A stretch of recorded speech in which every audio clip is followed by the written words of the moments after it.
Les médias laissent entendre que les Kanaks sont des sauvages. C'est ce qui est rapporté par un ensemble de débats et de plateaux journalistiques et où, curieusement, ne sont conviés que des personnes qui interprètent selon leurs envies et leurs infinies absurdités les usages de la Kanaki. Un peu comme quelqu'un qui souhaite connaître l'histoire et la culture de la Martinique, se laisser convaincre de se procurer un ouvrage de Fernand Nathan sans nul besoin de s'adresser ni de rencontrer le peuple martiniquais. On en revient à zéro Kanak invité sur les plateaux.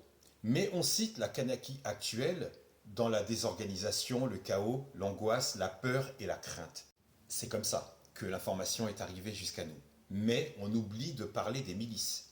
On a exalté et on a glorifié des milices qui se sont formées, des milices caldoches, des milices de personnes qui se disent catégorisées comme blanches, tirent sur les Kanaks, bilan, plus d'une centaine de morts. Si aujourd'hui la Kanaki est aujourd'hui française, a-t-on le droit de former des milices en République?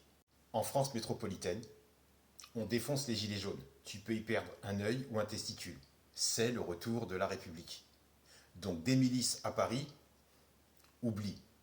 Mais en Kanaki, la République, les milices, c'est permis. On omet de dire que les Kanaks vivent dans l'effroi et la terreur face à des milices surarmées, organisées de CB, pick-up, SUV, artillerie conséquente, mais en face, ce sont des mecs en short et en sandales. Parmi les milices caldoches, certains se complaisent à insulter les Kanaks de singes. Une chasse aux Kanaks se fait tel un safari, et donc aujourd'hui, le Kanak est chassé chez lui. Question: qui vivait en Kanaki avant l'arrivée des colons?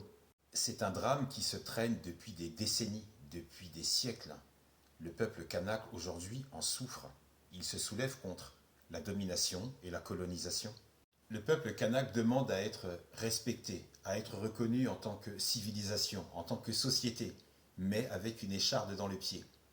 La mine de nickel, que le gouvernement français convoite et exploite, et souhaite toujours convoiter et exploiter. Ensuite, un bon nombre de médias, pour détourner l'attention, ont créé un racisme médiatique qu'ils ont qualifié de racisme anti-blanc.